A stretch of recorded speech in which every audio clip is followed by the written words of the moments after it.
estranho. Quer dizer, olha o que ele está falando. Não há menção do que os ninivitas fizeram de errado ou do que deveriam fazer para responder. Não há menção de quem pode destruí-los e, mais notavelmente, não há menção de Deus. Será que Jonas intencionalmente... O mínimo de informação é como se ele estivesse tentando sabotar a sua própria mensagem, o garão de Nínive. Simplesmente não há qualquer esforço. Quando Ezequiel começa a acusar Israel de rebelião. Então, primeiro Deus fala com Ezequiel dentro da carruagem, e ele o comissiona como profeta. Ezequiel deve acusar Israel por ter quebrado o acordo da aliança com Deus de duas maneiras. Israel tornou-se fiel a outros deuses e tem adorado ídolos. E isso tudo levou a uma injustiça social e violência desenfreada. E como resultado, Deus nomeia Ezequiel para advertir o povo. O primeiro ataque babilônico que levou Ezequiel ao exílio será igualado por um outro. E Jerusalém, o seu templo e todos que moram ali enfrentam a destruição iminente. E assim, Ezequiel usa a palavra para transmitir a sua mensagem. Ele também atua peças de simbolismos. Esses eram uma forma de teatro de rua. Ezequiel saía em público e começava a se comportar de uma forma extremamente bizarra, que se assemelhava a uma parábola da sua mensagem para construir um modelo minúsculo de Jerusalém e atuar que viria sobre ela.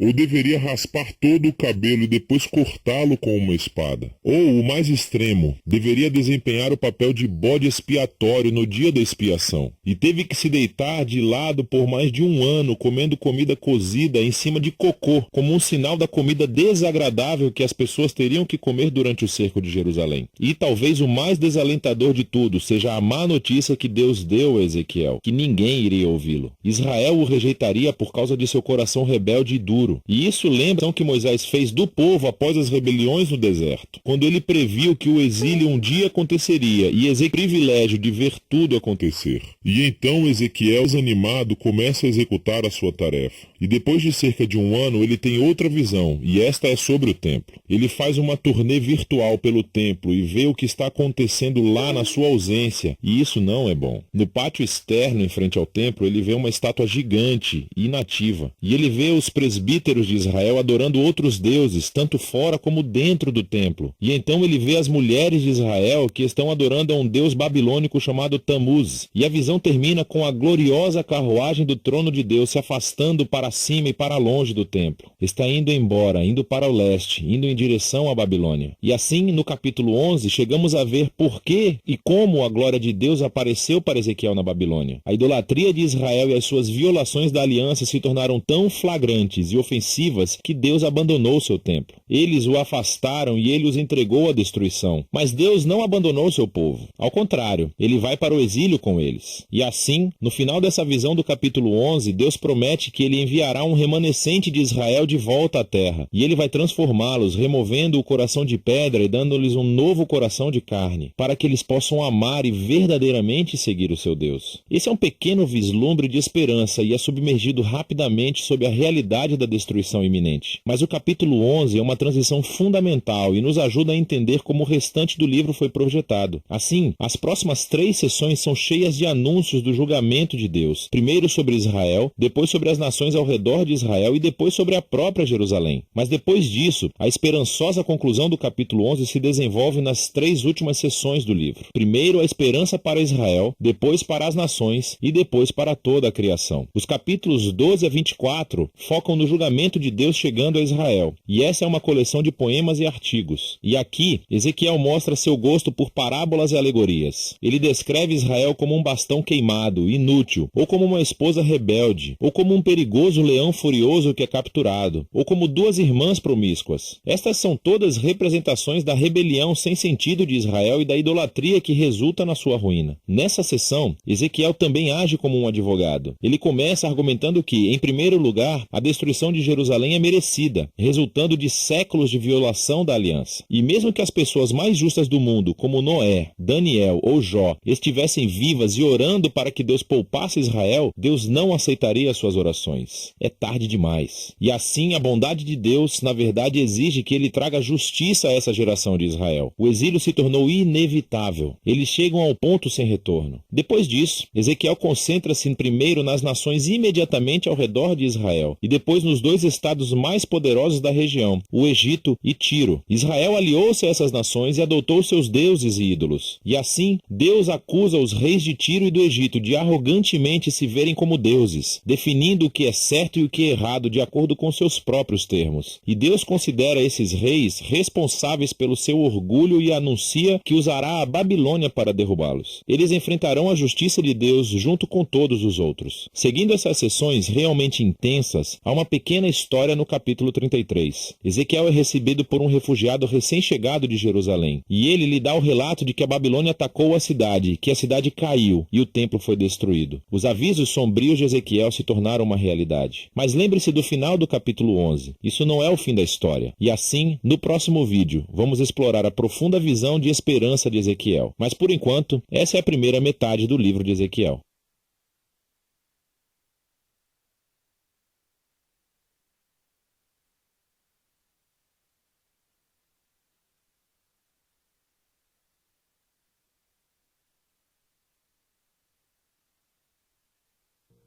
O livro de Jonas.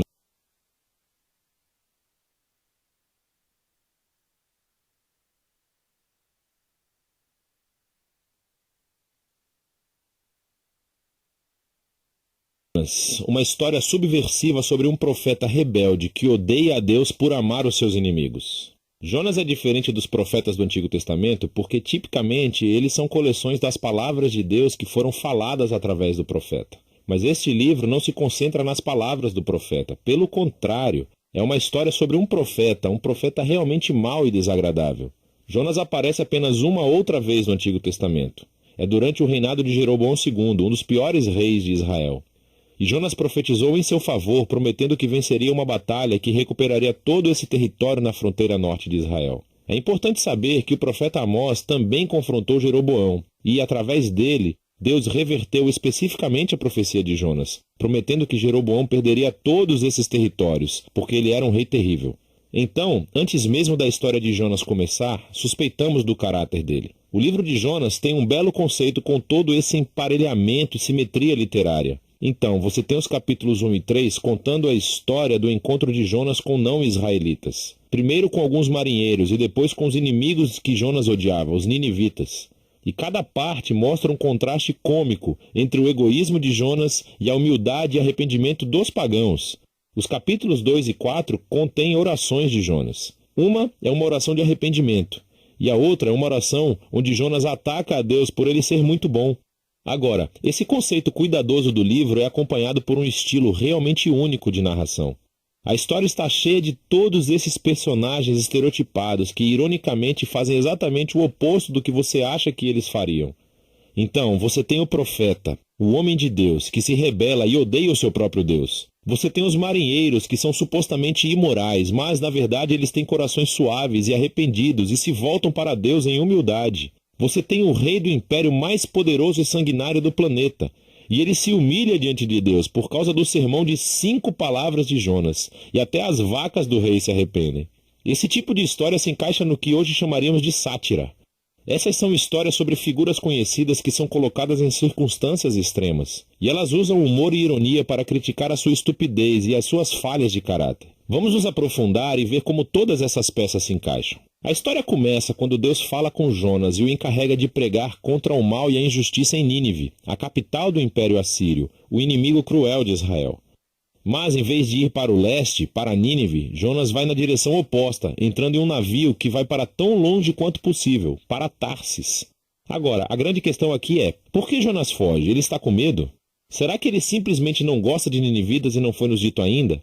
Então, o homem de Deus tenta fugir de Deus. E ele embarca em um navio cheio de marinheiros pagãos, e entra no casco do navio e adormece. Então Deus envia uma enorme tempestade para acordar o seu profeta, enquanto, ironicamente, os marinheiros no convés estão bem atentos para tudo o que está acontecendo. E eles conseguem discernir que há um poder divino em ação aqui. Então eles lançam os dados e descobrem que Jonas é o culpado.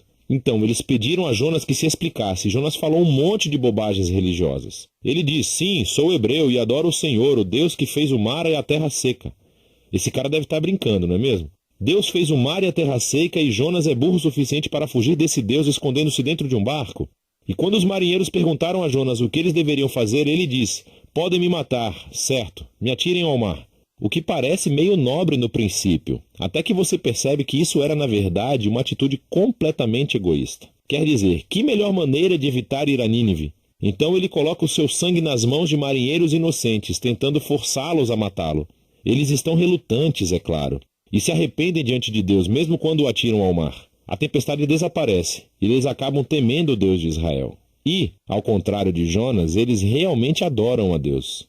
Mas Deus frustra os planos de Jonas de escapar de Nínive. À medida que Jonas afunda, Deus providencia um túmulo molhado e estranho para ele. O estômago de um peixe grande. Agora, é claro, em circunstâncias normais, isso seria a morte certa. Mas nessa história, tudo está de cabeça para baixo. E assim, a morte submarina de Jonas se torna na sua passagem de volta à vida. Apertado no estômago dessa besta, Jonas profere uma oração, onde ele nunca pede perdão, mas agradece a Deus por não abandoná-lo. E ele promete que obedecerá a Deus daí para diante, não importa o que aconteça. E a resposta de Deus é bastante cômica. A baleia vomita Jonas de volta à terra firme. Então, mais uma vez, Deus manda Jonas ir pregar em Nínive, e Jonas obedece. Dizem-nos que Nínive era uma cidade gigantesca, levaria dias para percorrê-la. Então Jonas chega, e aqui está a sua mensagem. Dentro de 40 dias, Nínive será subvertida. São 5 palavras em hebraico. Seu sermão é bem curto e também estranho. Quer dizer, olha o que ele está falando. Não há menção do que os ninivitas fizeram de errado ou do que deveriam fazer para responder. Não há menção de quem pode destruí-los e, mais notavelmente, não há menção de Deus. O que está acontecendo aqui? Será que Jonas intencionalmente forneceu o mínimo de informação? É como se ele estivesse tentando sabotar a sua própria mensagem ou garantir a destruição de Nínive. Simplesmente não há qualquer esforço por parte de Jonas aqui. Quaisquer que sejam seus motivos, o plano não funciona. Porque tão logo ele profere esse sermão de 5 palavras, o rei de Nínive, toda a cidade, incluindo todas as suas vacas, se arrepende, com tristeza e pesar. Então, pela segunda vez, esses pagãos malvados se mostram mais receptivos do que o próprio profeta de Deus. Então Deus perdoa os ninivitas e não destrói a cidade. Ora, aqui está a parte brilhante da história. A última palavra do sermão curto de Jonas, subvertido, significa exatamente isso, virado. E pode se referir a uma cidade sendo derrubada ou destruída, como Sodoma ou Gomorra, mas também pode ser usado para falar de algo que é transformado, como invertido e transformado na direção oposta. E assim, comicamente, as palavras de Jonas se tornam realidade, mas não da maneira que ele pretendia. Nínive foi subvertida quando os inimigos de Jonas se arrependem e encontram a misericórdia de Deus. O capítulo final encaixa todas as peças. Jonas está furioso e profere a sua segunda oração. Primeiro ele diz a Deus por que ele fugiu, lá no capítulo 1. Não foi porque ele estava com medo. Pelo contrário, era porque ele sabia que Deus era muito misericordioso. E isso é ótimo. Jonas realmente cita a própria descrição que Deus faz de si mesmo no livro de Êxodo e a joga na cara de Deus como um insulto. Ele diz que sabia que Deus é compassivo e que encontraria um meio de perdoar esses ninivitas horríveis. Dá para ouvir o desgosto na voz de Jonas. Jonas então interrompe a conversa e ora para que Deus o mate ali mesmo. Ele prefere morrer do que viver com um Deus que perdoa os seus inimigos. Para a sorte de Jonas, Deus não obedece e simplesmente pergunta se a ira de Jonas é justificada. Jonas ignora a pergunta e sai da cidade para acampar em uma colina próxima, esperando para ver o que pode acontecer. Quem sabe os ninivitas se arrependam do seu arrependimento e acabem sendo destruídos. Mas o que acontece a seguir é muito estranho. Deus fornece uma planta para proteger Jonas do sol e isso o deixa muito feliz. Mas Deus envia um pequeno verme para comer a planta, e Jonas perde a sua sombra. E no calor do sol, Jonas novamente pede a Deus para que o mate. Assim Deus pergunta a Jonas novamente se a sua raiva é justificada. E Jonas resmunga: absolutamente, agora me deixe morrer. E essas são as últimas palavras de Jonas na história do livro.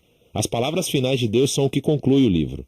Ele diz que esse incidente todo com a videira foi uma tentativa de chegar a Jonas, certo? Jonas ficou todo preocupado e sentimental por causa da vida dessa videira, que ele usufrui somente por um dia. E Deus perguntou a Jonas: os humanos não são um pouco mais valiosos do que as videiras? Não é correto que Deus possa sentir o mesmo tipo de emoção e preocupação pela cidade de Nínive, que está cheia de milhares de pessoas que se perderam no caminho e que também perderam suas vacas? E é assim que o livro termina, com Deus pedindo a Jonas a permissão para mostrar misericórdia aos seus inimigos. E qual é a resposta de Jonas? A história não diz, porque esse livro não é objetivo. A questão é que o livro está tentando te confundir. E as perguntas de Deus aqui, na verdade, são endereçadas a você, leitor. Você aceita o fato de que Deus ama o seu inimigo? E então esse livro contém um espelho para quem o lê. Em Jonas, vemos as piores partes do nosso próprio caráter ampliado, o que deveria gerar humildade e gratidão, que Deus ama os seus inimigos e tolera o Jonas que vive dentro de cada um de nós. E então essa estranha história se torna realmente uma mensagem de boas novas sobre o tamanho da misericórdia de Deus e se apresenta como um desafio central na nossa própria vida. E esse é o livro de Jonas.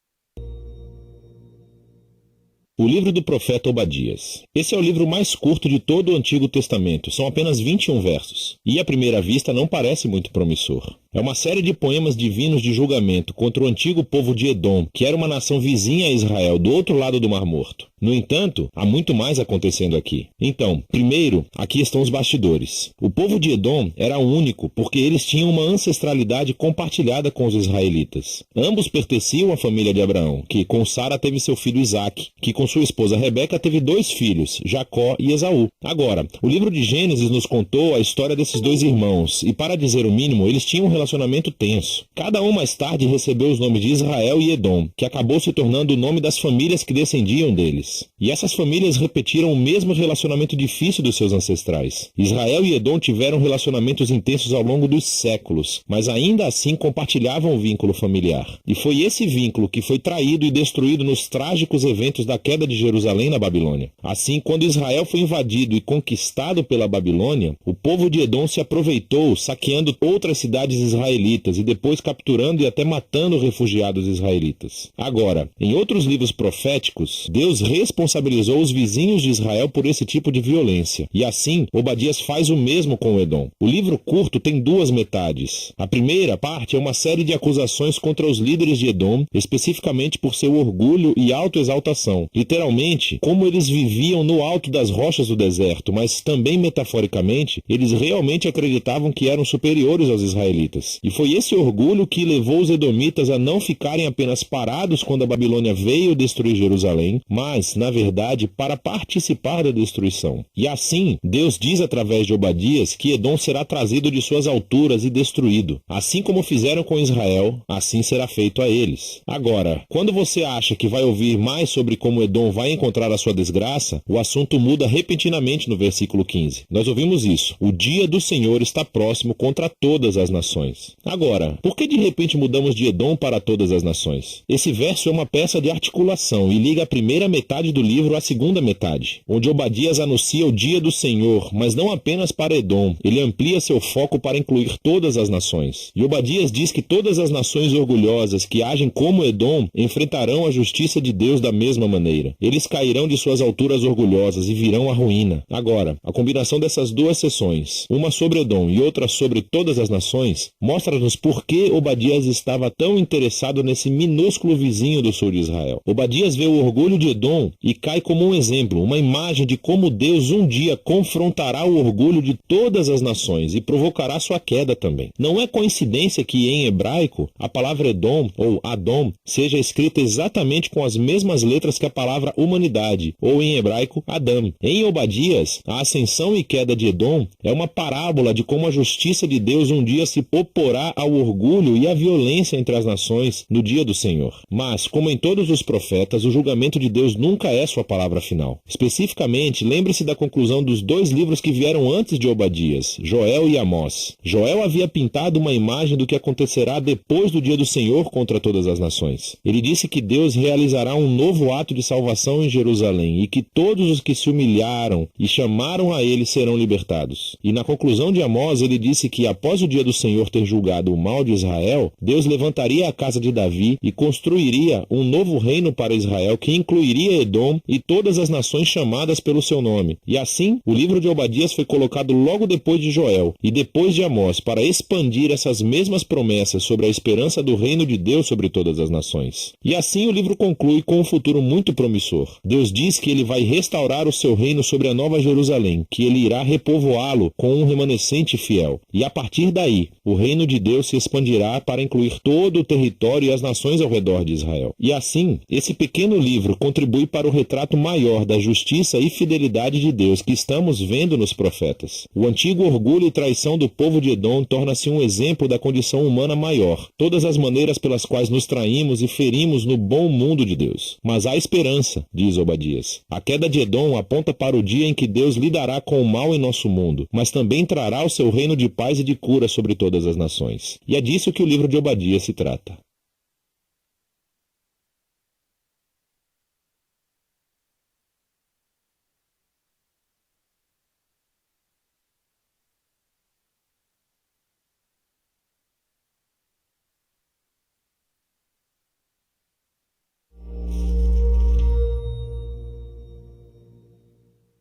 O livro do profeta Amós. Amós era um pastor e um fazendeiro de figos que vivia perto da fronteira entre o reino do norte, Israel, e o reino do sul, Judá.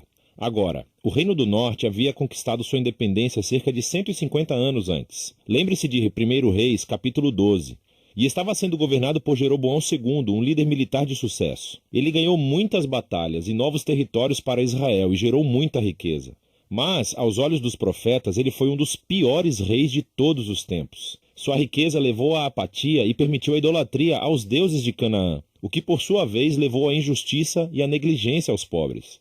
E chegou a um ponto em que Amós não aguentou mais. Ele sentiu Deus chamando-o para ir até Betel, uma cidade importante para o norte do reino, onde havia um grande templo, para anunciar a palavra de Deus ao povo. E esse livro é uma coleção dos seus sermões, poemas e visões proferidas ao longo de todos os anos. Eles foram compilados mais tarde para dar ao povo de Deus uma ideia da sua mensagem divina para o Reino do Norte, e é uma mensagem que ainda precisamos ouvir hoje. O livro tem um conceito bastante claro. Os capítulos 1 e 2 são uma série de mensagens para as nações e para Israel. Os capítulos de 3 a 6 são uma coleção de poemas que expressam a mensagem de Amós ao povo de Israel e aos seus líderes. E os capítulos 7 a 9 contêm uma série de visões que Amós teve e que descrevem o juízo que Deus irá trazer sobre Israel. Vamos nos aprofundar. O livro começa com uma série de poemas curtos que acusam todos os vizinhos de Israel de violência e injustiça.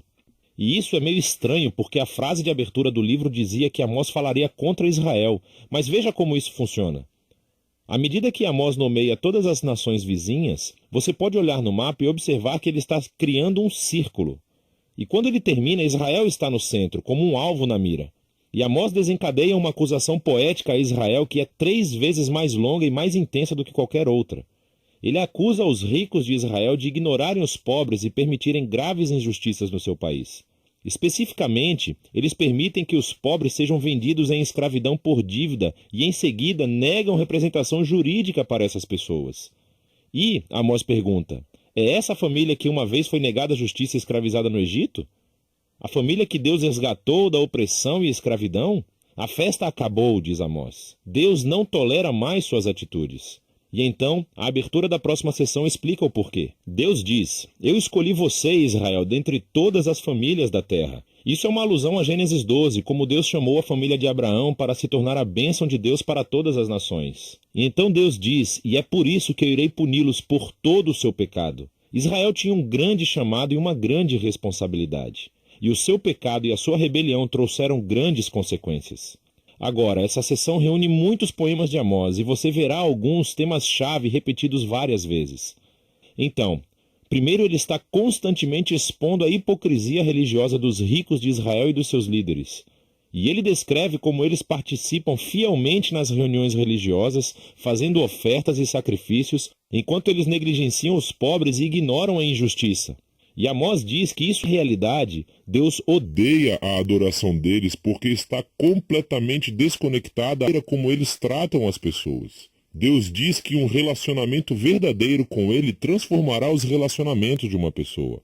E assim, O chamado de Amós para a adoração verdadeira é deixar a justiça fluir como uma enchente e a honestidade como um rio que nunca acaba. Agora, essas duas palavras são super importantes para Amós e, na verdade, para todos os profetas. Assim, a honestidade, ou em hebraico tzedekah, refere-se a um padrão de relações justas e equitativas entre as pessoas, não importando as suas diferenças sociais. E a justiça, ou em hebraico mishpat, referem-se às ações concretas que você toma para corrigir a injustiça e criar justiça. E assim, ambos devem permear a vida do povo da aliança de Deus como um riacho que enche o leito de um rio seco.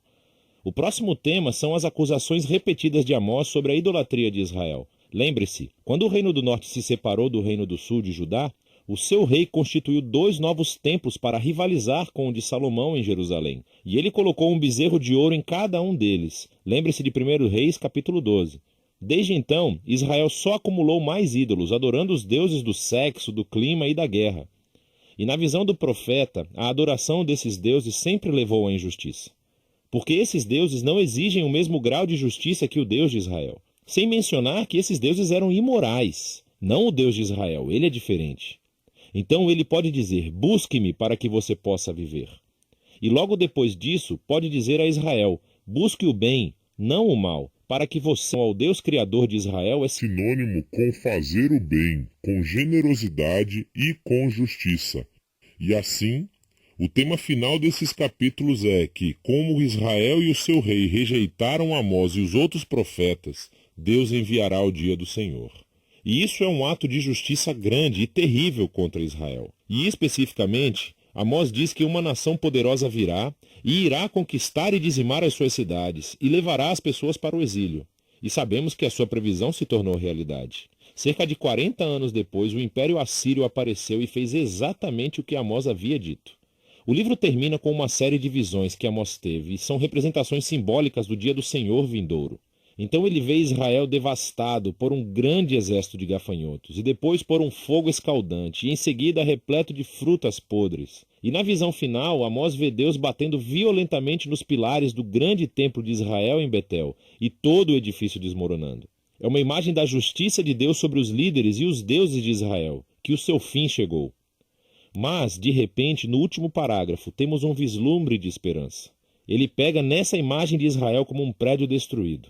E diz que Deus, a partir das ruínas, um dia, ele irá restaurar a casa de Davi. E, em outras palavras, ele trará o futuro rei messiânico da linhagem de Davi e irá reconstruir a família do povo de Deus.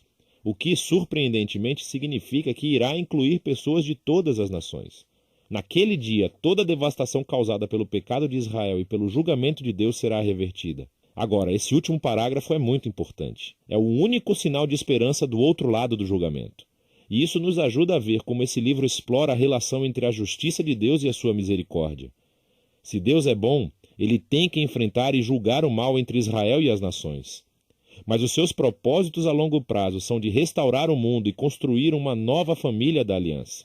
E assim, através das palavras de Amós, ainda hoje ouvimos o seu chamado. Devemos aprender com a hipocrisia e o desastre de Israel e abraçar uma verdadeira adoração a esse Deus que deve sempre levar à justiça e ao amor ao próximo. E é disso que se trata o livro de Amós.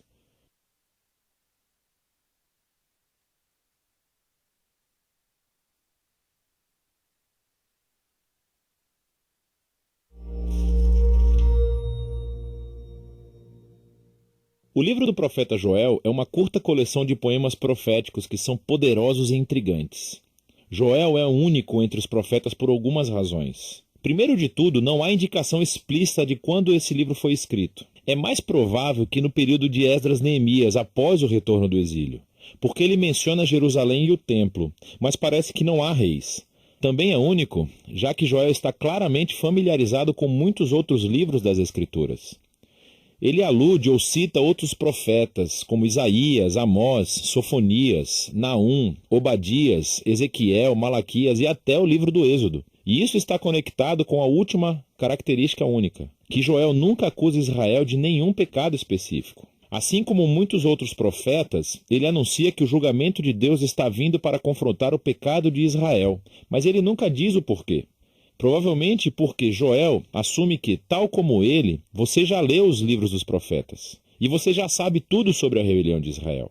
Agora, juntos, esses 3 recursos nos ajudam a entender esse pequeno livro fascinante. Que Joel é um autor bíblico que foi imerso ele mesmo em escritos bíblicos anteriores. E a sua reflexão sobre eles o ajudou a compreender as tragédias da sua época, mas também lhes deu esperança para o futuro. Vamos nos aprofundar e ver como esse livro é importante. Nos capítulos 1 e 2, Joel se concentra no dia do Senhor. Esse é um tema-chave nos profetas e descreve eventos no passado quando Deus apareceu de uma forma poderosa para salvar seu povo ou confrontar o mal. Pense nas pragas do livro do Êxodo. Mas o profeta viu nesses eventos passados como indicadores de uma época futura em que Deus voltaria a confrontar o mal entre o seu povo, mas também entre as nações, e traria a salvação ao mundo inteiro. E então, aqui, nos capítulos 1 e 2, Joel reuniu 2 poemas paralelos que incidem sobre esse tema. Então, o capítulo 1 é sobre o dia do Senhor no passado. Ele começa anunciando um desastre recente, que um enxame de gafanhotos devastou Israel. E a sua descrição do enxame lembra o dia do Senhor contra o Egito. Lembre-se da 8ª praga de Êxodo, no capítulo 10. Exceto que desta vez os gafanhotos estão sendo enviados contra Israel. E assim, Joel pede aos presbíteros e aos sacerdotes que liderem o povo em arrependimento e oração. E Joel realmente se arrepende junto com todos os sacerdotes. O capítulo 2 vem junto e tem o mesmo conceito poético e fluxo de pensamento. Então, Joel anuncia outro dia do Senhor, exceto que dessa vez é no futuro e não no passado. Há um desastre iminente vindo sobre Jerusalém. E ele começa descrevendo o que parece ser uma outra onda de gafanhotos, mas ele usa imagens militares e cósmicas. Assim, os gafanhotos se tornam o exército de Deus, como cavalaria e soldados que marcham e destroem tudo em seu caminho. E o sol escurece e a terra estremece. E Joel diz que o dia do Senhor é terrível. Quem pode suportá-lo? E assim, mais uma vez, Joel pede às pessoas que clamem e se arrependam. E ele diz como devem fazê-lo, entregando seus corações e não as suas roupas e retornando ao seu Deus. Em outras palavras, Joel sabe que o arrependimento pode ser apenas um espetáculo para se livrarem do problema. E ele diz que Deus não está interessado nisso. Ele quer uma mudança genuína para que seu povo pare com seu egoísmo e maldade. E então, Joel diz por que Israel deve se arrepender. Porque Deus é gracioso e compassivo. Ele é lento na ira e cheio de amor. Ele cita aqui o livro do Êxodo sobre como Deus perdoou Israel depois que eles fizeram o bezerro de ouro. A partir dessa história, Joel aprendeu que a misericórdia e o amor de Deus são mais poderosos do que a sua ira e julgamento. E assim, ele conduz o sacerdote em atos de arrependimento e oração, pedindo a Deus que poupe o seu povo. Então, logo depois desses 2 poemas, a cena muda. E temos uma breve narrativa sobre a resposta de Deus ao arrependimento de Joel e do povo. Então, Deus estava cheio de paixão por sua terra e tinha compaixão do seu povo. E Deus diz que ele vai reverter os efeitos devastadores desse dia do Senhor e transformá-lo de julgamento em salvação. Então, primeiro ele vai derrotar os invasores ameaçadores, que eram presumivelmente os gafanhotos. E ele desviará todos eles para sua própria ruína. Então, ele vai restaurar a terra devastada e trazê-la de volta à vida, tornando-a abundante mais uma vez. E, finalmente, Deus diz que vai trazer a sua presença divina entre o seu povo. Se tornará real e acessível a todos. Agora, até esse ponto, os poemas contam uma história poderosa sobre Joel e Israel para ver como o pecado deles levou ao desastre e ao julgamento divino, e que, com o Deus da misericórdia, sempre há esperança. Mas Joel vê em todos esses eventos passados uma imagem do futuro dia do Senhor. E assim, na seção final do livro, Joel escreve mais 3 poemas que correspondem à resposta de 3 partes de Deus. E ele entrelaça imagens de outros livros proféticos e expande tudo para uma visão de esperança para toda a criação. E então, primeiro, a esperança da presença de Deus entre o seu povo se expande em uma promessa sobre como um dia no futuro o próprio Espírito de Deus, a sua presença na vida pessoal, preencherá não apenas o templo, mas todo o seu povo. E aqui Joel está usando as promessas de Isaías, Jeremias e Ezequiel, que o Espírito de Deus viria para transformar e capacitar seu povo, para que eles possam verdadeiramente amá-lo e segui-lo. Joel, então, pega a promessa de Deus de que ele confrontará o invasor ameaçador. E Joel vê nesses gafanhotos devastadores uma semelhança com as nações violentas e arrogantes que devastam e oprimem as pessoas. E assim ele se baseia nas promessas de Isaías, Sofonias e Ezequiel sobre o futuro dia do Senhor. quando Deus confrontará o mal entre todas as nações e voltará a sua violência contra si mesmos, trazendo justiça para corrigir todos os seus erros. E, finalmente, Joel pega as imagens da restauração da terra e vê aqui uma esperança para a renovação de toda a criação. Assim, ele se baseia nas promessas de Isaías, Ezequiel e Zacarias, de que o dia final de justiça de Deus será seguido por uma restauração do mundo inteiro, um novo Éden, onde a presença de Deus em Jerusalém fluirá como um rio e trará uma renovação cósmica. E assim, o poema de Joel termina com o perdão e a misericórdia de Deus, criando uma nova criação. E assim, esse pequeno livro de Joel explora ideias profundas sobre como o pecado e o fracasso humanos causam destruições tão devastadoras em nosso mundo, sobre como Deus anseia por mostrar misericórdia àqueles que são responsáveis pelos seus pecados e os confessam, e sobre como tudo isso nos leva a esperar que Deus um dia derrote o mal em nosso mundo, mas também dentro de nós, e traga a sua esperança de cura para tornar todas as coisas novas. E é disso que se trata o livro de Joel.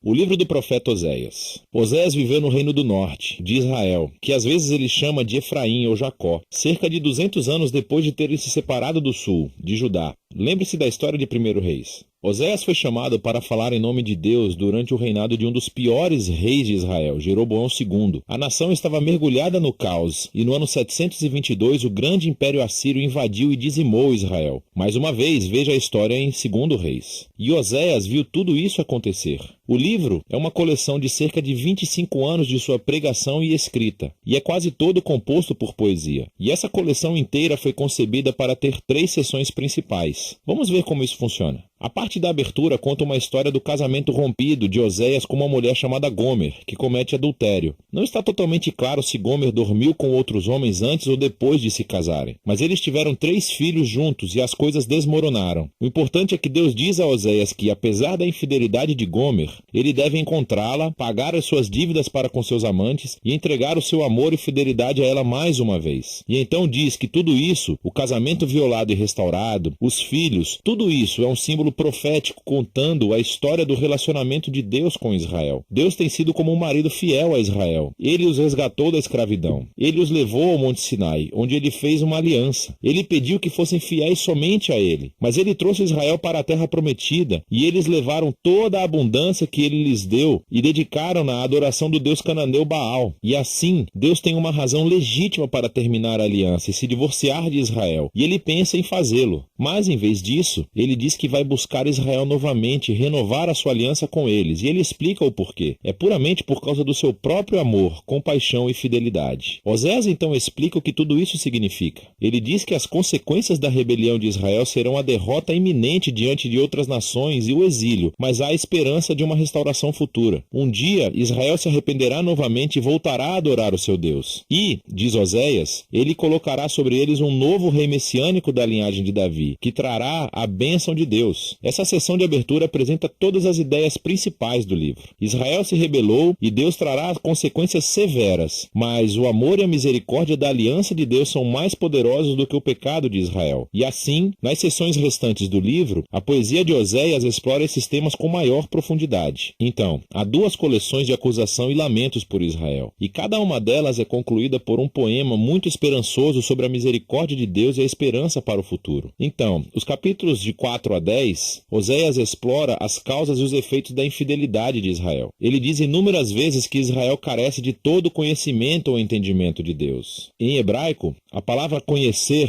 é yadá, e é mais do que somente uma atividade intelectual. Ela descreve o conhecimento relacional e pessoal. É a diferença entre apenas ouvir falar de alguém e realmente conhecer alguém. E Deus quer que Israel o conheça como se estivesse em um relacionamento. Ele quer que eles experimentem o seu amor por eles através de um conhecimento acontecimento que transforma os seus corações e vidas para que eles o amem de volta. E é por isso que Oséias está constantemente expondo a hipocrisia da adoração de Israel. Ele constantemente mostra que eles estão quebrando os 10 mandamentos, como eles estão permitindo uma grave injustiça em suas comunidades. E então, eles vão para os seus templos sagrados e oferecem sacrifícios a Deus como se tudo estivesse bem, mas não está. E não apenas por causa da sua hipocrisia, mas também porque estão adorando todos esses outros deuses. Ele menciona muitas vezes seus altares a Baal nas cidades de Betel e Gilgal. E eles não apenas deram a sua lealdade a outros deuses. Oséias repetidamente acusa Israel de confiar nas suas alianças políticas com o Egito e a Assíria. Então, ao invés de confiar em Deus para protegê-los, eles querem se tornar como essas nações e confiar apenas no poder militar. E Deus diz: isso tudo vai desabar sobre as suas cabeças, porque em pouco tempo a Assíria se voltará contra eles e irá devastar as suas terras. Nessa outra sessão de aviso, Oséias dá uma antiga lição de história israelita para mostrar como essa família tem sido infiel desde o princípio. Então, ele alude à mentira e à traição do patriarca Jacó. Lembre-se de Gênesis 27 e 28. Ele alude à rebelião de Israel no deserto. Lembre-se do livro de Números. Ele alude à nomeação do rei corrupto Saul, que levou o povo ao pecado e ao desastre. Lembre-se das histórias em 1 Samuel. E é tudo uma forma de Oséias dizer que algumas coisas nunca mudam nessa família. Então, que esperança Oséias tem? Bom, sabemos pelo capítulo 3 que Deus vai fazer algo para salvar e restaurar o seu povo. E é isso que esses 2 capítulos finais exploram. O capítulo 11 é lindo. O poema retrata Deus como um pai amoroso que criou seu filho Israel e depois compartilhou tudo com ele. Mas o filho cresceu e se rebelou e se voltou contra o pai, se aproveitando da sua generosidade. E assim, nesse poema, Deus está emocionalmente dividido. Em um momento, ele está com raiva e naturalmente diz que vai trazer consequências graves. Mas no momento seguinte, ele está com o coração partido. E ele diz que é movido pela sua misericórdia e compaixão. E ele vai perdoar o filho que ama. Ele diz: como posso desistir de você, Efraim? Meu coração está agitado dentro de mim, toda a minha compaixão está desperta. E assim, embora Deus permita que Israel seja conquistado pela Assíria e enfrente as consequências, esta não é a palavra final de Deus. Ainda há esperança, e é disso que trata o último capítulo. Oséias clama a Israel para se arrepender e voltar ao seu Deus. Mas ele sabe que isso não vai durar, porque nunca aconteceu antes. E Deus diz que um dia ele curará a sua desobediência livremente. Deus continua descrevendo esse Israel novo e curado como uma árvore exuberante com raízes profundas e galhos amplos, que oferecerá sombra e frutos a todas as nações. É uma imagem da promessa de Deus a Abraão, como Israel deveria se tornar uma bênção para as nações. E a declaração de Deus, se é que isso vai acontecer, exigirá um ato da graça de Deus e poder de cura para reparar o profundo quebrantamento e egoísmo pecaminoso do coração humano, para que o povo de Deus possa receber o seu amor e amá-lo de volta. E é isso que Deus promete fazer. Agora, depois que esse poema termina, encontramos as últimas palavras do livro. Elas são como uma nota em anexo. Provavelmente são do autor que coletou a poesia de Oséias e agora quer falar com você, leitor, por um segundo. E ele diz: quem é sábio e perspicaz para entender tudo isso? Em outras palavras, os poemas de Oséias. Os caminhos do Senhor estão certos. Os justos caminham nele, mas os rebeldes tropeçam. Assim, o autor quer que você saiba que a antiga poesia de Oséias ao norte de Israel não está trancada no passado. Ela revela verdades profundas sobre o caráter e os propósitos de Deus e sobre a natureza humana. E embora Deus deva trazer, e traz, a sua justiça ao mal humano, o seu objetivo final, o seu coração, é curar e salvar o seu povo. E é disso que se trata o livro de Oséias.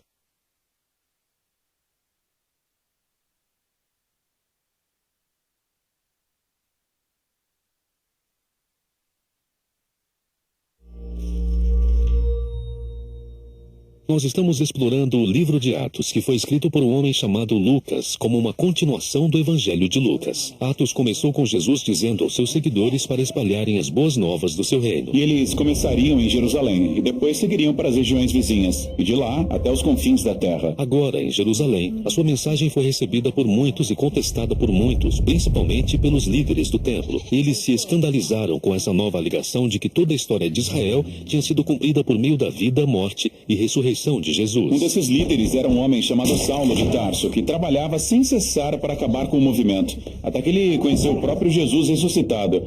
E esse encontro transformou Saulo de inimigo de Jesus para o mensageiro do seu reino. E assim, durante anos, ele viajou pelo Império Romano usando o seu nome romano, Paulo, iniciando comunidades de Jesus por todo lado. E um dos maiores desejos de Paulo era que todas essas comunidades diversas se tornassem num povo unificado, independentemente das suas diferenças, judeu ou não judeu, homem ou mulher, escravo ou livre. Jesus estava criando uma família unificada de iguais, que viviam juntos sob seu governo. Isso nos leva à seção final de Atos.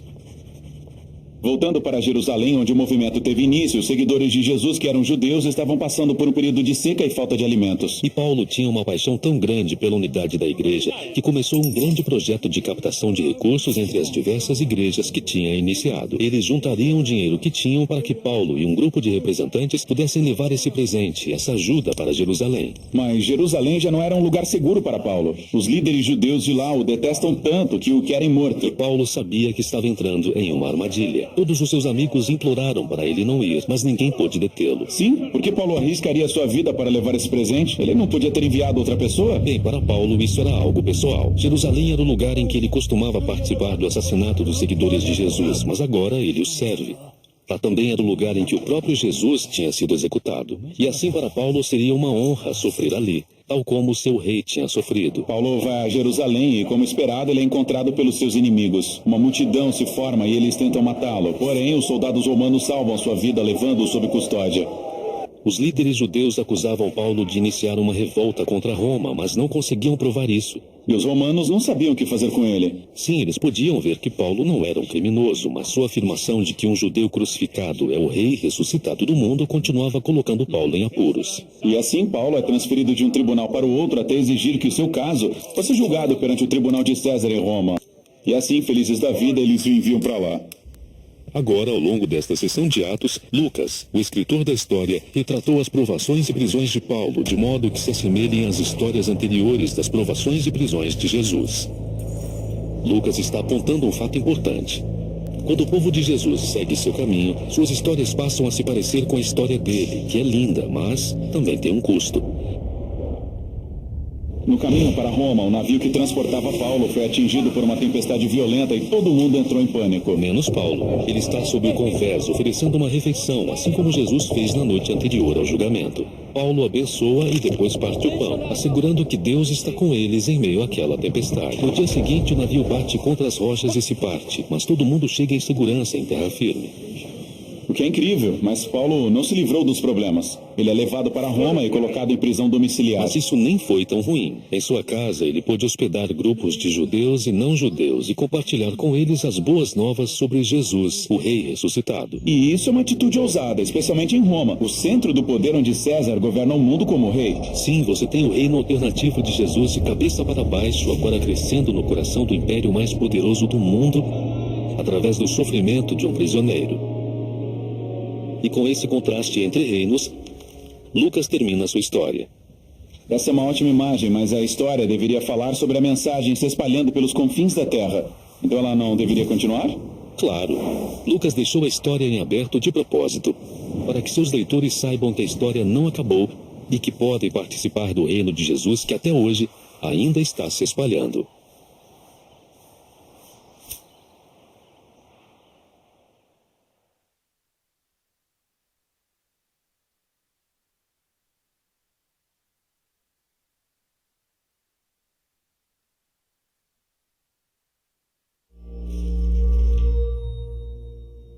Durante o primeiro século, a maioria das pessoas à volta do mar Mediterrâneo vivia em cidades com alta densidade populacional, todas governadas pelo Império Romano. Cada cidade tinha uma mistura de culturas, etnias e religiões. E por causa disso existiam todos os tipos de templo para oferecer sacrifícios a todos os tipos de deuses, e cada pessoa tinha o seu próprio portfólio de deuses aos quais eles obedeciam. Mas em todas as cidades você também encontrava um grupo minoritário que não adorava outros deuses além do seu, os israelitas, também conhecidos como judeus. Eles alegavam que seu Deus era o único criador e rei verdadeiro do mundo. Agora, todas essas cidades estavam conectadas por uma rede de estradas construídas pelo Império Romano. E era fácil se deslocar, fazer negócios e até espalhar novas ideias. O apóstolo Paulo conhecia bem essas estradas, pois ele passou a segunda metade da sua vida viajando de cidade em cidade, anunciando que o Deus de Israel tinha escolhido um novo rei para as nações.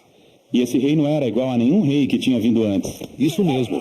Muitos reis governam com agressão ou poder, mas esse novo rei governa com sacrifício e amor. O nome dele é Jesus e Paulo é seu mensageiro. E ele está convidando todas as pessoas a viver sob a autoridade desse rei. As histórias das viagens de Paulo e como as pessoas recebem essa mensagem são a terceira parte de Atos. Por algum tempo, Paulo morou na cidade de Antioquia. E de lá, ele e seus colegas de trabalho fizeram 3 viagens, viajando por terra e por mar para cidades estratégicas em todo o império. Em cada cidade, Paulo sempre ia primeiro na sinagoga judaica, onde seu povo se reunia. E de lá, ele ensinava e mostrava como o rei messiânico prometido nas escrituras hebraicas é Jesus de Nazaré. Algumas pessoas acreditavam nisso, outras não. E ainda outras achavam que essa mensagem era tão enganosa e perigosa que alguns incitavam tumultos para expulsar Paulo da cidade. E era depois disso que Paulo ia para o movimentado mercado da cidade. Ele montava uma loja onde fazia e vendia tendas de couro para cobrir suas despesas de viagem. E aqui Paulo continuava compartilhando com quem quisesse ouvir as notícias sobre Jesus, o rei ressuscitado. Muitas vezes ele era mal entendido, como se apenas estivesse promovendo um novo Deus. Uma vez ele orou por uma pessoa doente, a pessoa foi curada e todos ao redor pensavam que Paulo era um deus grego que tinha descido para visitá-los. Mas Paulo insistiu que há apenas um Deus verdadeiro, e ele era servo dele. Essa mensagem normalmente provocava oposição e tumultos, ele era espancado e até jogado na prisão. Por que uma reação tão intensa? Bem, a adoração dos deuses mantinha a cultura romana. Eles acreditavam que os deuses mantinham sua cidade segura, e a adoração dos deuses no templo era uma grande parte da sua economia. Paulo não estava apenas acrescentando Jesus como um novo Deus na lista. Ele estava dizendo, todos os outros deuses são importantes, e até mesmo uma farsa. Portanto, ele está minando o modo de vida deles. Sim, e mais do que isso. Quando Paulo anunciou Jesus como novo rei, ele o chamou de Senhor, ou Filho de Deus. Os mesmos títulos que as pessoas usavam para se referir ao imperador de Roma. Portanto, a mensagem de Paulo poderia ser facilmente recebida como uma ameaça contra toda a ordem política. Por que alguém se juntaria a esse movimento? Quer dizer, parece ser perigoso. Bom, as pessoas estavam fascinadas com a história de Jesus e como seu amor criava comunidades onde todas as pessoas eram tratadas como iguais, independentemente de etnia, gênero ou condição financeira. E essas pessoas formaram novas famílias que faziam juntas as refeições. Elas viviam sacrificialmente e cuidavam dos pobres. Em todas as cidades onde Paulo anunciava A mensagem de Jesus, as pessoas estavam sendo transformadas pelo Espírito de Deus para se tornarem novos tipos de humanos. Então Paulo ficava naquela cidade e ensinava às pessoas o caminho de Jesus. E em seguida, ele partia para uma nova cidade. Foi uma vida difícil. Paulo teve que suportar muita dor e muito sofrimento. Sim, e ele fez isso porque acreditava que suas próprias dificuldades eram uma representação do sofrimento e da morte de Jesus pelos outros. Ele dizia que era o amor de Deus que levava a compartilhar a história de Jesus, não importando quanto custasse. Após sua terceira viagem, a reputação de Paulo tinha crescido. Ele tinha feito muitos amigos, mas também fez muitos inimigos. E ele deveria evitar. Mas Paulo não os evitou. Sua próxima parada era Jerusalém, uma cidade cheia de pessoas que queriam que ele fosse preso e até morto. A seção final de Atos relata por que ele vai a Jerusalém e o que acontece quando ele chega lá.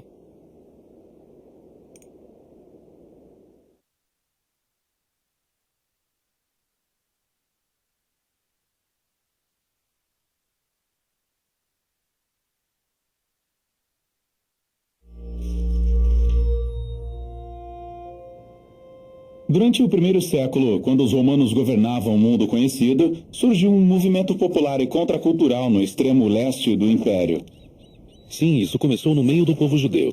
que durante séculos até aquele momento tinha sido espalhado pelo mundo conhecido da época. Mas onde quer que os judeus morassem, ou qualquer que fosse o idioma que falassem, eles guardavam a sua identidade como a família de Abraão, dedicada ao Deus único e verdadeiro. E todos os anos eles viajavam para Jerusalém a fim de participarem das festas sagradas. Durante uma delas, a festa de Pentecostes, os visitantes encontraram um grupo de judeus que, de alguma forma, podiam falar no dialeto nativo de todos. Sim, eles estavam contando histórias sobre um homem chamado Jesus, que tinha sido executado pelos romanos. Eles diziam que ele tinha ressuscitado e agora estava sendo exaltado como o verdadeiro rei de Israel e do mundo inteiro. E agora esse Jesus estava chamando as pessoas a adotarem seu conjunto de valores não convencionais e a viverem sob seu governo, chamado o Reino de Deus. E milhares de judeus decidiram ficar em Jerusalém e se juntar ao movimento, que cresceu em termos de tamanho e influência e passou a ser recebido pelas pessoas. Mas não pelos líderes do Templo de Jerusalém. Eles achavam que todas essas coisas faziam parte de uma seita religiosa perigosa e até executaram um de seus líderes, chamado Estevão. Jerusalém tinha se tornado um lugar perigoso para eles e por isso a maioria dos seguidores foge para uma região afastada chamada Judéia. E você pode achar que esse é o final da história, mas, na verdade, essa tragédia espalhou o movimento para fora de Jerusalém. É nesse ponto que a segunda parte do livro de Atos começa. Os seguidores dispersados acabam indo para regiões surpreendentes, como a Samaria, a região dos seus inimigos mais antigos. Sim, e Lucas nos mostra como as pessoas mais inesperadas decidem seguir Jesus, como, por exemplo, um feiticeiro de Samaria que precisa aprender que o caminho de Jesus não é ganhar poder, mas renunciá-lo para servir aos outros. Há também a história sobre um oficial etíope que, depois de discutir o pergaminho do profeta Isaías com Filipe, decide se juntar ao movimento. Sim, Jesus está expandindo seu movimento para a Judéia e Samaria, exatamente como ele disse que faria. O que é incrível. Mas, voltando para Jerusalém, encontramos Saulo de Tarso. Ele faz parte da elite religiosa que se opõe ao novo movimento e sai prendendo os seguidores de Jesus onde quer que os encontre. Ele é um homem cruel. Mas pense nessa situação a partir da perspectiva de... No passado, o povo de Israel havia se voltado para outros deuses e falsos profetas, o que levou à sua ruína. Ele acreditava que estava protegendo Israel e a honra de Deus ao se livrar daquelas pessoas. Saulo fica sabendo que o movimento havia se espalhado para o norte de Damasco. Então ele decide ir para lá a fim de encontrar e prender mais seguidores. E quando está a caminho, Saulo tem um encontro súbito com o próprio Jesus ressurreto. Jesus pergunta a Saulo por que está lutando contra ele. E em seguida Jesus comissiona Saulo para ser o seu representante em Israel e nas nações. Saulo fica atordoado e sem palavras. Então, ele acaba indo para Damasco, mas agora ele vai anunciar as boas novas sobre o Jesus que antes ele combatia. E ninguém estava preparado para isso. Pois é, ou para aquilo que iria acontecer em seguida. Na cidade portuária de Cesareia havia um centurião romano chamado Cornélio. E ele representa tudo que o povo judeu odiava no que dizia respeito à ocupação romana. Um anjo aparece para ele e ele pede que chame um homem chamado Pedro. Então, Pedro vai à casa de Cornélio, onde os amigos e a família do centurião estão reunidos. Sim, e isso é um escândalo. O povo judeu não entrava em um lar que não fosse judeu para evitar a impureza ritual. Então, o que Pedro foi fazer lá? Bem, Pedro, um pouco antes disso, teve uma visão. Deus mostrou a ele os animais que o seu povo estava proibido de comer e disse a Pedro, coma. Isso foi chocante para Pedro. E ele diz, eu nunca comi coisa alguma que fosse considerada impura. E Deus responde, não chame de impuro aquilo que Deus purificou. E foi só isso, a visão acabou. Então, Pedro tem que começar uma nova dieta? Não, ele é um israelita. E a vida inteira ele tinha honrado as leis de tradição alimentar. A visão o estava preparando para o momento em que ele estaria entre os não-israelitas impuros. E ele se dá conta de que Deus está declarando que essas pessoas fazem parte da família de Abraão. E por isso Pedro decide ficar e falar com eles sobre Jesus. Então o Espírito Santo se manifesta assim como em Pentecostes, mas agora é para um centurião romano e sua família não judia. O movimento eclodiu. Agora de volta a Jerusalém, Pedro está contando para os outros apóstolos o que tinha acontecido. E eles recebem relatos sobre mais pessoas que não judias e estão seguindo Jesus na grande cidade comercial do norte, chamada Antioquia. Então eles mandam um homem lá, chamado Barnabé, para ver como estavam as coisas. Barnabé encontra o movimento de Jesus ativo e sem problemas em Antioquia e descobre que ele é composto por pessoas do mundo todo. Então Barnabé recruta Saulo para trabalhar com ele por um ano em Antioquia. Eles estão ensinando, vivendo entre as pessoas de lá e vendo o movimento crescer. A igreja em Antioquia foi a primeira comunidade internacional de Jesus e foi onde pela primeira vez os seguidores de Jesus foram chamados de cristãos, os que são de Cristo. E desse modo, o caminho de Jesus passou de um grupo de judeus messiânicos em Jerusalém para um movimento multiétnico de Jesus que estava se espalhando pelo mundo. A fé deles era a mesma. O movimento estava centrado nas boas novas sobre o Jesus crucificado, que é o rei de todas as nações. Mas essa mensagem e seu novo modo de vida eram confusos e até ameaçadores para o cidadão romano comum que vivia ao redor deles. E veremos a seguir o conflito à medida que esse movimento se torna global ou, como Jesus disse, aos confins da terra.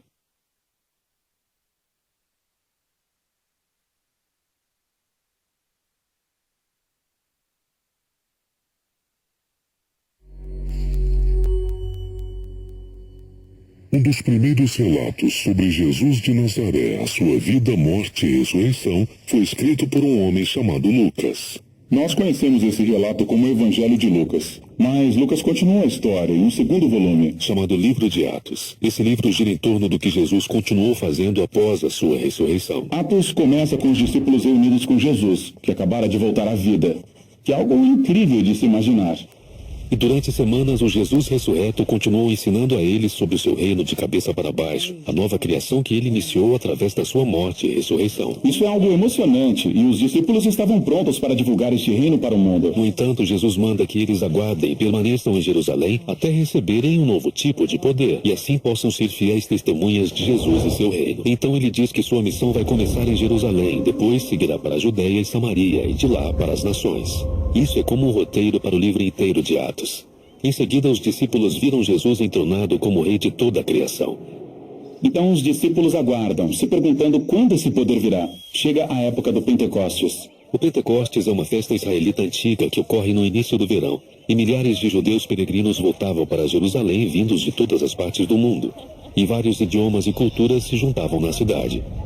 Os discípulos estão reunidos em uma casa que, de repente, é preenchida por um poderoso vendaval e fogo.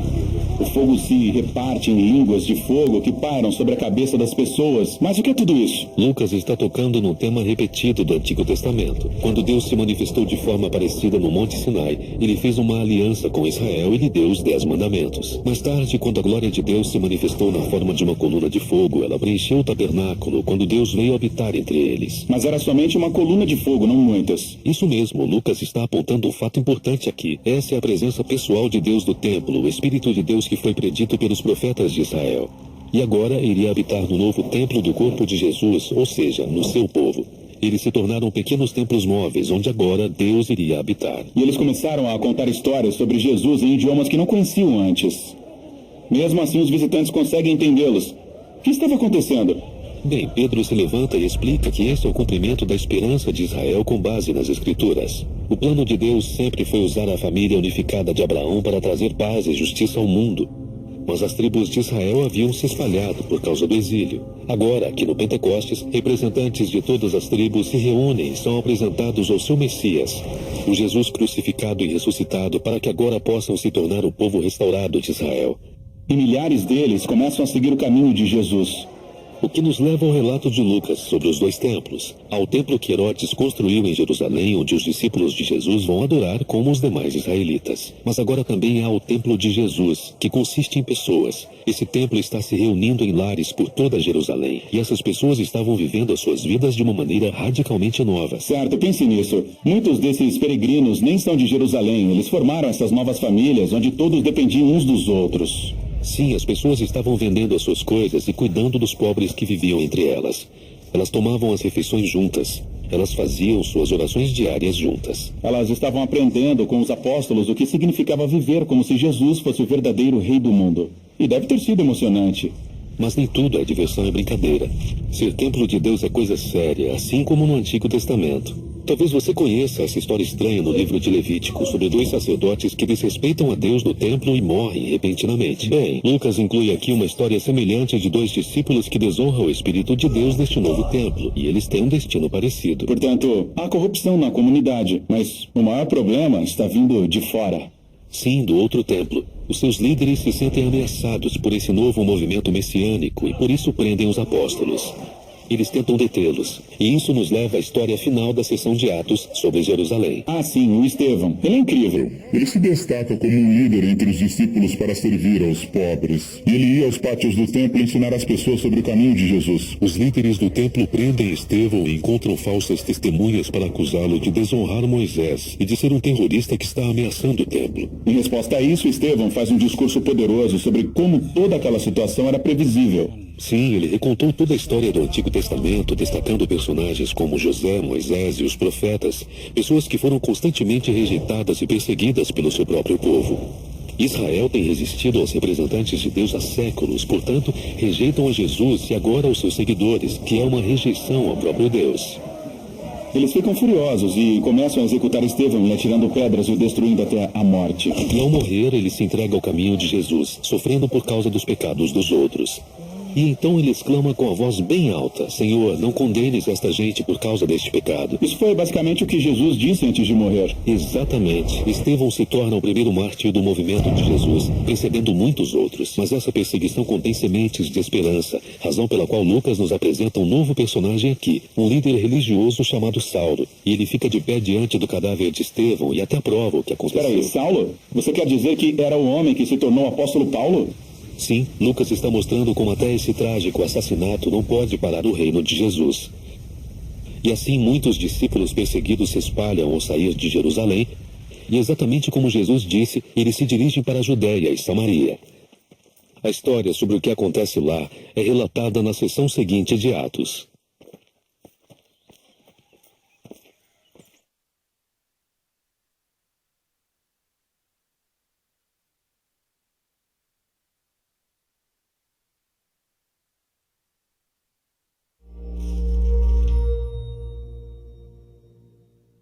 O livro de Daniel.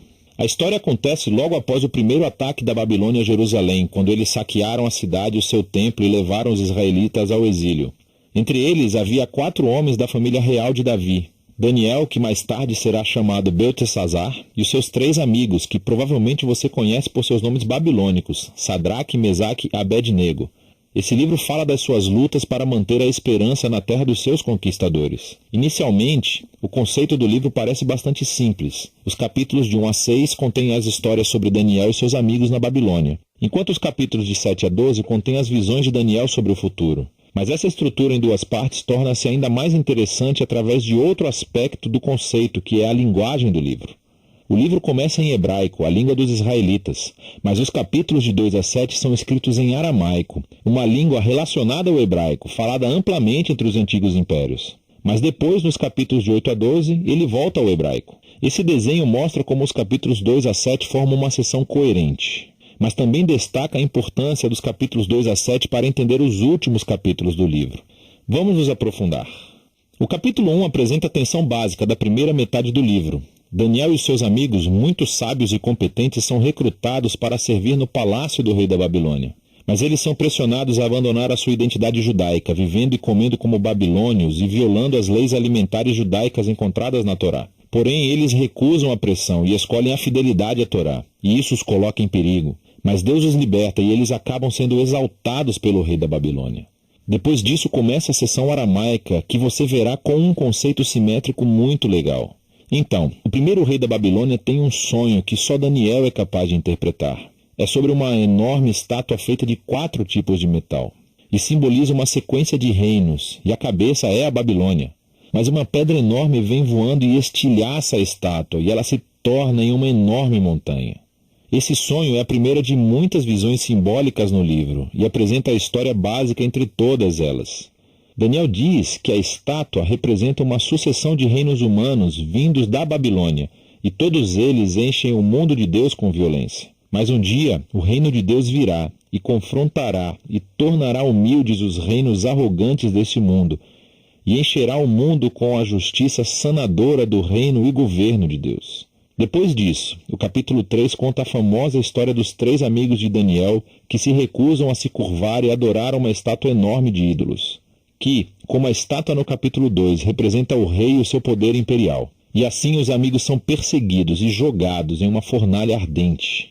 Mas Deus os livra da morte e eles são exaltados pelo rei, que agora reconhece seu Deus como o verdadeiro. Depois disso, há um par de histórias sobre 2 reis babilônicos, o Belsazar. Ambos estão cheios de orgulho por causa do seu poder imperial. E assim, tal como acontece no capítulo 2, Deus os adverte através de sonhos e visões que, assim como no capítulo 2, somente Daniel pode interpretar. Ele diz que ambos os reis devem ser humildes perante Deus e ambos os reis resistem arrogantemente. Então Nabucodonosor fica louco. Ele se torna como uma besta no campo, mas ele se humilha perante Deus e a sua humanidade retorna. Ele é restaurado como rei. Isso é em comparação com seu filho Belsazar, que não se humilha perante Deus e é assassinado naquela mesma noite. Agora, essas 2 histórias retiram essa imagem dos capítulos 1 e 2 de Gênesis e de Salmos 8, onde os humanos são representados como a imagem real de Deus. Ele lhes deu autoridade para governar as bestas do campo e os pássaros do ar em nome de Deus, que é o verdadeiro rei do mundo. Mas, quando os reinos humanos esquecem isso, quando eles se rebelam e tornam a si mesmos e o seu poder em um Deus, eles tornam-se menos que humanos, como bestas violentas que enfrentarão a justiça de Deus. O que nos leva ao capítulo 6, o par do capítulo 3. E dessa vez é Daniel quem está sendo perseguido, porque se recusa a orar e adorar o rei como um Deus. E assim como os amigos, ele é condenado à morte e jogado na toca de um leão. Mas Deus o livra das feras. E tal como aconteceu com seus amigos, o rei exalta Daniel e louva ao seu Deus, o que nos leva ao capítulo 7. É o par do capítulo 2 e o centro do livro, onde todos os temas se juntam.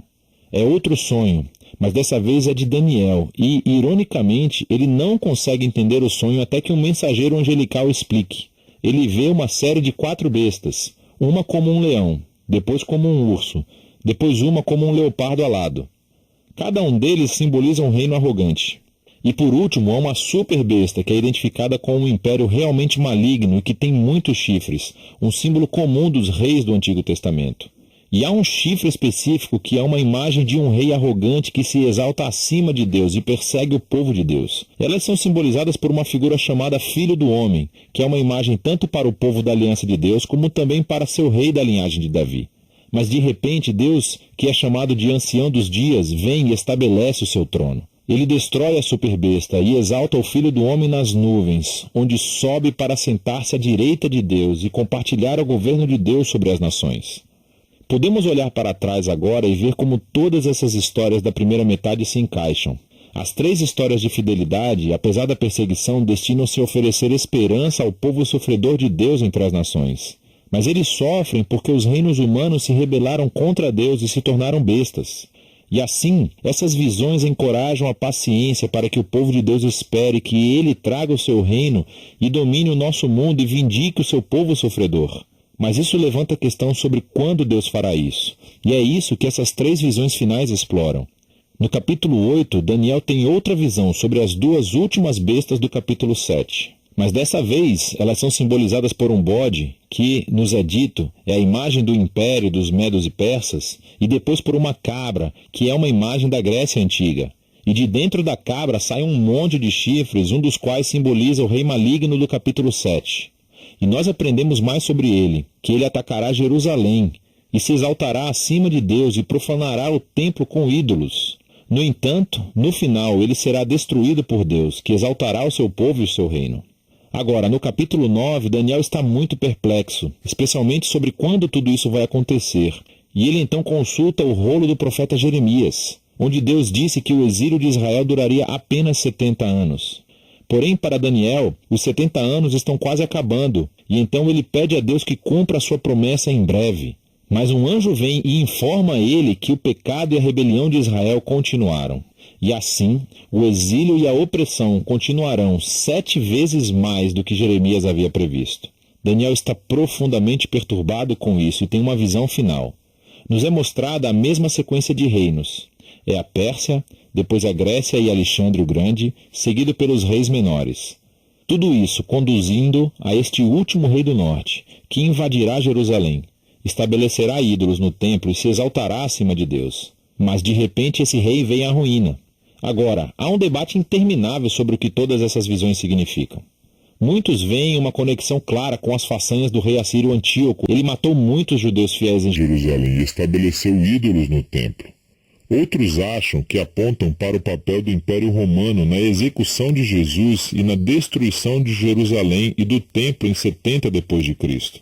E outros ainda pensam que isso será realizado em eventos futuros que acontecerão quando Jesus retornar. O problema é que os símbolos e os números não combinam perfeitamente com nenhum desses pontos de vista. Mas isso abre a possibilidade que esses pontos de vista estejam corretos. O livro de Daniel foi criado para oferecer esperança às futuras gerações do povo de Deus. Ele cumpriu esse propósito nos dias do Império de Antíoco e tem feito desde então. É por isso que Jesus poderia usar imagens de Daniel para descrever e confrontar os líderes opressores que ele enfrentou em Jerusalém. É por isso que João, o visionário que escreveu o Apocalipse, poderia adaptar as visões de Daniel e aplicá-las à Roma dos seus dias e também a todos os futuros impérios opressivos. E assim, o objetivo de Daniel é que todas as gerações de leitores possam encontrar aqui um padrão e uma promessa. É um padrão que os seres humanos e os seus tornam bestas violentas quando glorificam o seu próprio poder, quando redefinem o certo e o errado e não reconhecem a Deus como o verdadeiro rei. Mas Daniel também mantém uma promessa de que um dia Deus confrontará a besta. Ele salvará o seu mundo e o seu povo, trazendo o seu reino sobre todas as nações. E assim, Para cada geração, esse livro traz uma mensagem de esperança que deve motivar a fidelidade. E é disso que trata o livro de Daniel.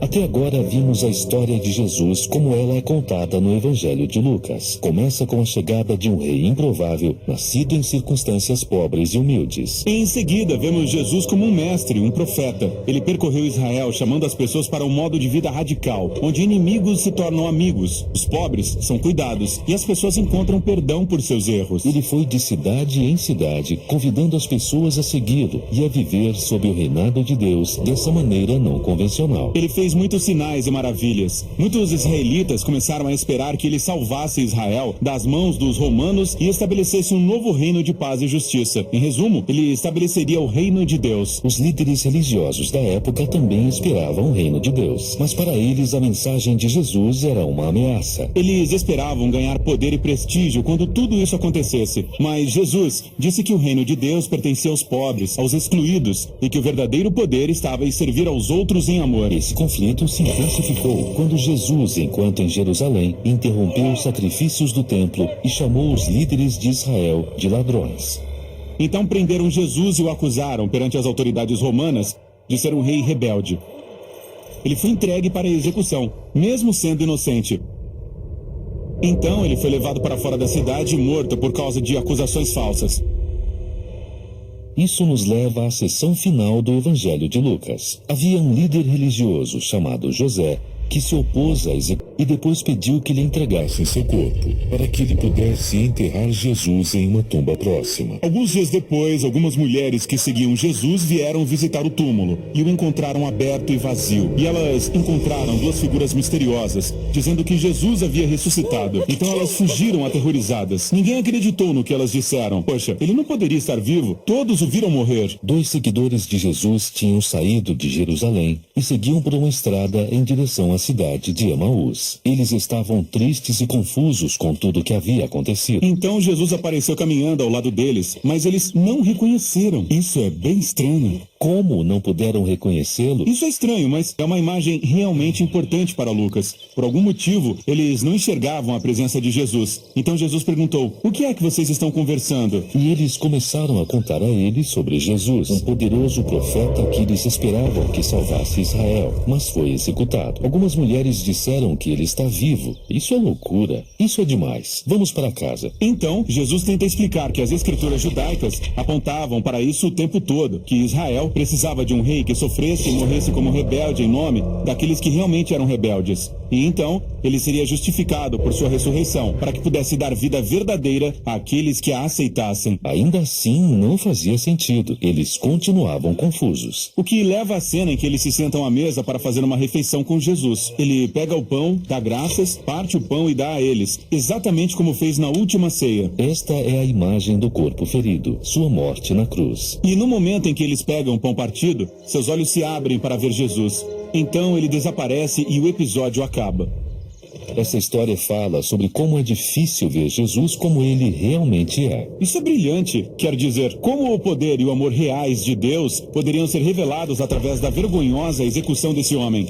Como um homem humilde pode se tornar o rei do mundo através da fraqueza e do auto-sacrifício. É muito difícil enxergar isso, mas essa é a mensagem do Evangelho de Lucas. É preciso uma transformação na sua imaginação para conseguir ver e aceitar o reino de cabeça para baixo de Jesus. O Evangelho de Lucas termina com Jesus e todos os seus discípulos juntos, fazendo outra refeição, e todos ficaram malucos com seu corpo ressuscitado. Quer dizer, ele era humano como todo mundo, mas ele também era mais que isso. Sim, ele passou pela morte e saiu do outro lado uma nova criatura que falava e andava. Então Jesus diz que dará a eles o mesmo poder divino que o sustentou, para que possam sair e compartilhar as boas novas do reino de Deus com outras pessoas. Depois disso, Lucas diz que Jesus foi levado para o céu. Essa partida de Jesus foi bem legal, mas por que desaparecer no céu? No Antigo Testamento, o céu é onde fica o trono de Deus. Ele está acima de tudo. Portanto, esta é a maneira de Lucas mostrar que Jesus foi entronizado como rei divino do mundo inteiro. Seus seguidores ficaram em Jerusalém adorando a Deus e a Jesus e esperando por esse novo poder. É nesse ponto que o Evangelho de Lucas termina. Agora, Lucas escreverá sobre como eles recebem esse poder e levam o Evangelho para o mundo. E é disso que trata seu segundo volume, o Livro de Atos.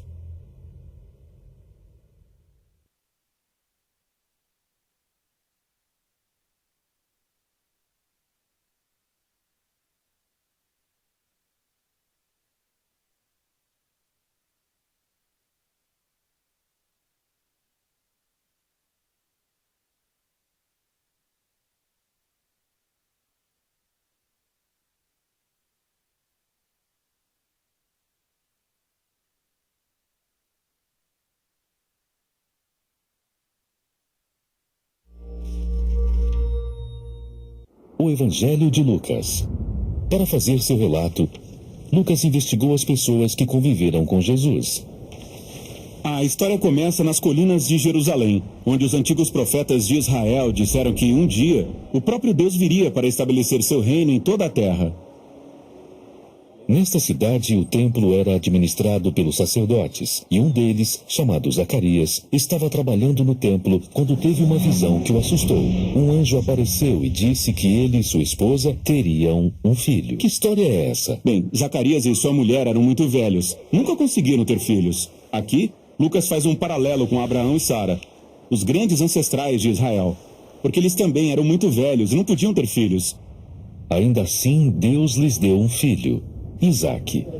E é assim que a história de Israel começa. Aqui, Lucas está sugerindo que Deus está prestes a fazer, mais uma vez, algo incrível para esse povo. O anjo manda Zacarias dar a seu filho o nome de João. Então ele diz que o filho vai cumprir uma promessa dos antigos profetas de Israel, de que alguém viria um dia para preparar Israel para encontrar seu Deus quando ele chegasse para governar em Jerusalém. Pois naquele momento, Jerusalém estava sendo governada pelos romanos. Isso mesmo, estava sendo governada especialmente pelo rei Herodes, que era um pau-mandado do Império Romano. E os judeus queriam se ver livres dele e governar sua própria terra. Por isso, essa notícia causou grande impacto. Tudo iria mudar. Deus estava a caminho. Mas como ele chegaria? Bem, para descobrir, Lucas nos leva para fora de Jerusalém. E depois, para uma cidadezinha em uma região afastada chamada Galiléia. Lá encontramos uma jovem chamada Maria. E ela estava noiva.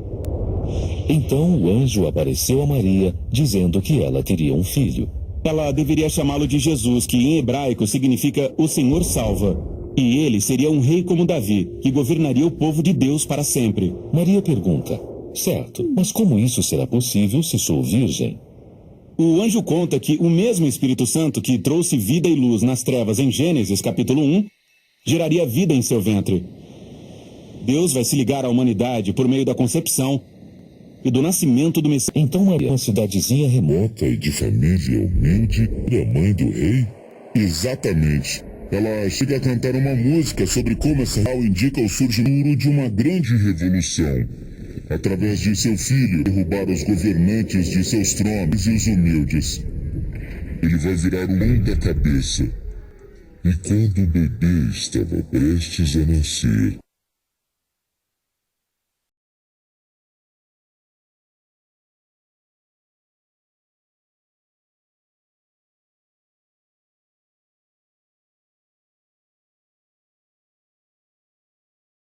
tinha nascido em Belém.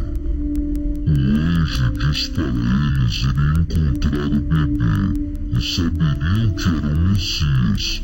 Porque surge, e esses pastores que não são há muito limpos vão e encontram o recém-nascido Jesus naquele lugar realmente sujo e ficam surpresos. Eles vão para casa pensando: o que será que está para acontecer? Tudo isso é realmente muito estranho.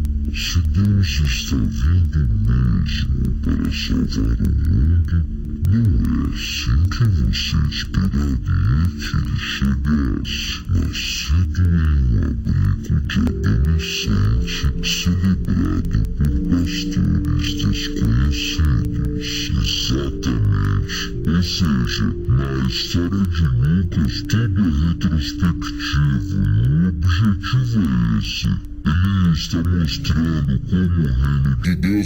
revelado pela primeira vez nesses lugares sujos entre os pobres, porque Jesus está aqui para trazer a salvação, virando nossa ordem mundial de cabeça para baixo.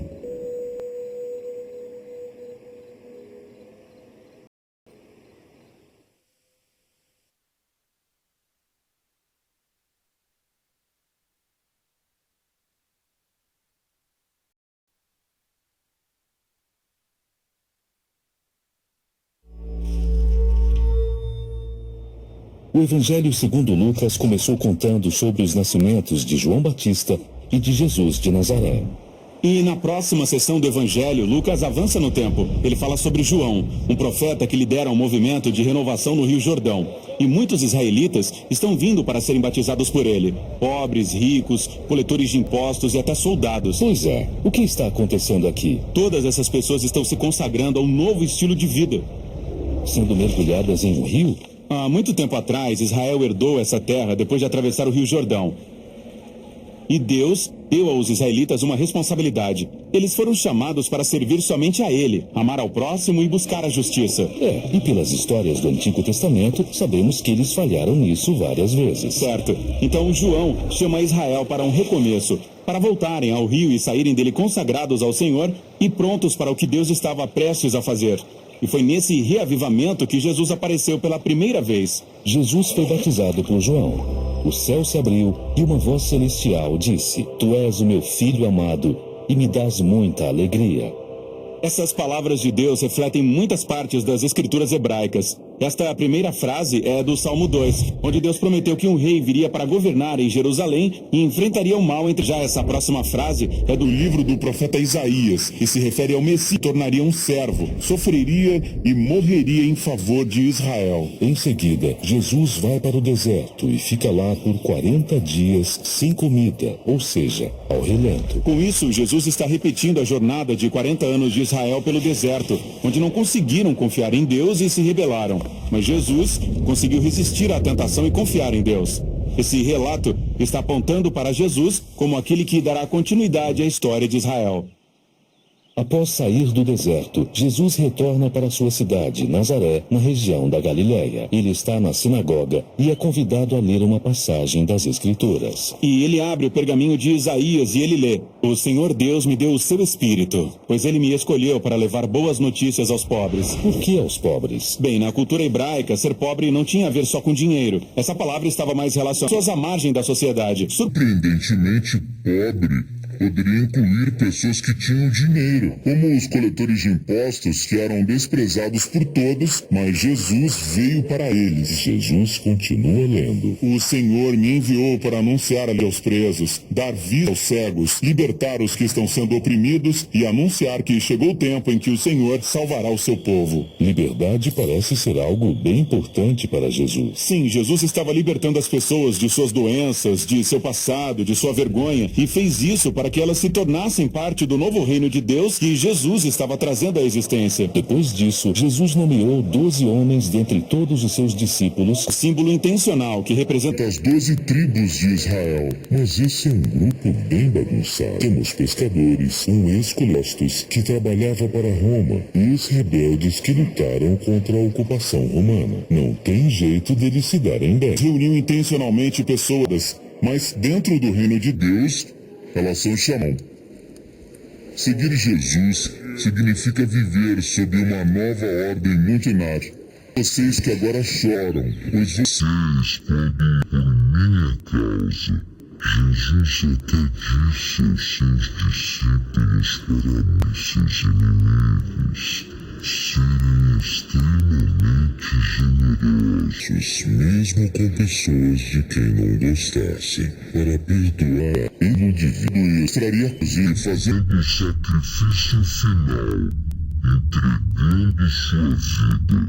A última noite, Jesus sobe um monte com alguns de seus discípulos. Outros profetas aparecem, Moisés e Elias. Sim, eles são os profetas.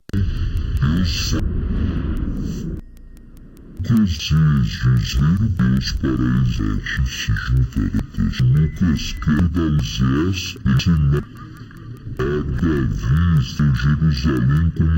E aqui, Lucas está retratando sobre seu governo. Um grupo de é muito jovem e generoso dessas comunidades justas. Extraordinário da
vida da incrível máquina humana.